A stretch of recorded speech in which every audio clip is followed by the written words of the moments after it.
pelemahan daya beli masyarakat begitu ya, kekhawatiran akan daya beli yang melemah, kemudian juga refleksinya ya kepada sektor konsumer seperti apa?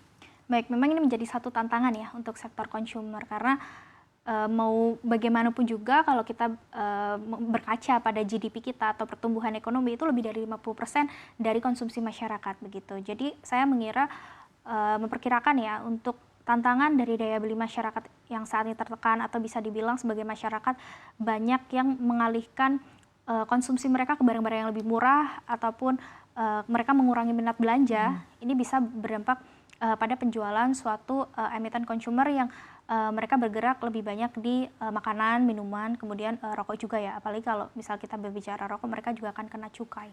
Oke, baik. Sektor energi, komoditas utamanya termasuk adalah minyak begitu. Kita lihat harga minyak mentah dunia kompak anjlok ya pada perdagangan hari ini karena memang produksi dari OPEC Plus ini tampak meningkat begitu. Refleksinya sekali lagi kepada sektor energi, utamanya emiten-emiten untuk minyak mentah sendiri seperti apa? Baik, untuk harga minyak mentah ya, sebenarnya kalau turun ini buat kita sebagai gairah yang positif ya, karena kalau di Indonesia kita masih net importir begitu, tapi untuk emiten yang bergerak di bidang tersebut pasti mereka akan mendapatkan sedikit terpukul begitu ya. Jadi pergerakan harga sahamnya ya kita melihat masih cenderung kurang ini ya kita melihatnya, tetapi kalau kita berbicara secara tren begitu ya, dalam beberapa waktu lalu seperti Elsa, kemudian MEDC itu kan sudah bergerak cukup lumayan juga ya, dan kita mungkin bisa watch saja untuk trading buy begitu. Jadi jika suatu harga minyak itu turun, biasanya kan harga sahamnya juga akan ikutan turun, tetapi ini bisa menjadikan kita suatu peluang gitu untuk beli sebagai trading buy karena saya melihat untuk energi begitu ya seperti batubara kemudian juga minyak ini di akhir tahun biasanya akan ada peningkatan permintaan gitu. Oke, tapi untuk kinerjanya sendiri seperti apa dan ketika kita compare begitu ya secara fundamental, secara kinerja seperti apa?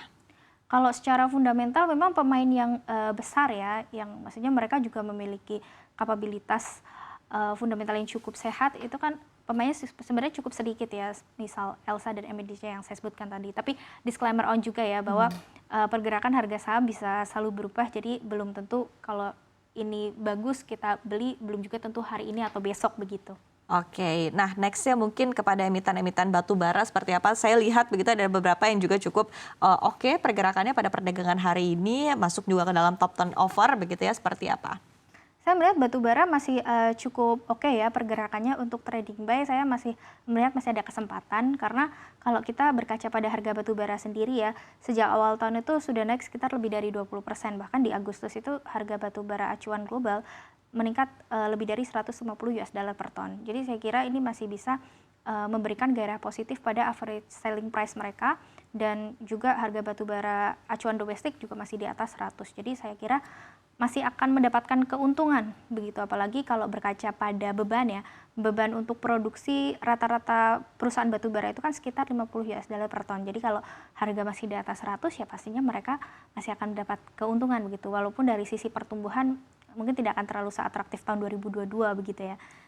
Oke, kalau untuk spesifik ya emiten dari Bayan Resources sendiri seperti apa? Karena kita lihat di pekan lalu ya, tepat nih di Rabu pekan lalu kita lihat ada transaksi crossing yang cukup besar begitu, lebih dari 100 triliun rupiah, dan di satu sisi juga kita lihat begitu bahwa pergerakannya sejak perdagangan di pekan lalu ini cenderung melandai ya, meskipun sebetulnya cukup tipis pelemahannya. Tapi seperti apa untuk pergerakan dari Bayan sendiri, Tasya, dan juga mungkin persepsi ya dari para pelaku pasar untuk Bayan dalam beberapa waktu terakhir ini? Baik, sebenarnya kalau kita melihat waktu pasar bergerak ya, waktu itu kan nilai transaksi IHSG lebih dari 100 triliun, dan itu cukup mengejutkan sebenarnya untuk pasar karena di luar kebiasaan yang biasanya sepi begitu ya, di bawah 10 triliun dalam beberapa pekan sebelumnya, kemudian sempat ramai karena IHSG all time high, tapi tiba-tiba sampai 100 triliun.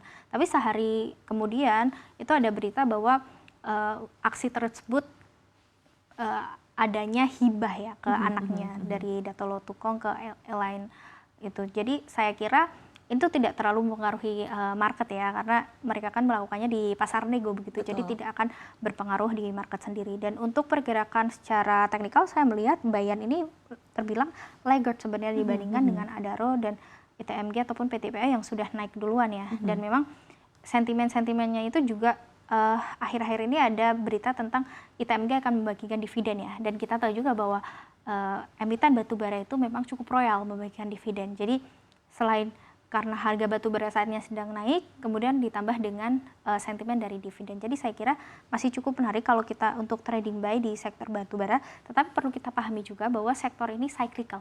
Ya. Dan ini biasanya permintaan meningkat di akhir tahun karena akan ada winter kan. Nanti kalau misalnya musim berganti dan lebih panas lagi atau lebih hangat, pastinya nanti permintaan juga bisa turun. Oke, tapi apakah ini artinya waktu yang baik begitu untuk membeli emiten-emiten ini? Karena sekali lagi ini sudah mendekati akhir tahun. Saya kira untuk kita cicil beli atau kita wait and see on retracement begitu, saya kira masih ada kesempatan ya. Tetapi untuk trading buy saja. Oke.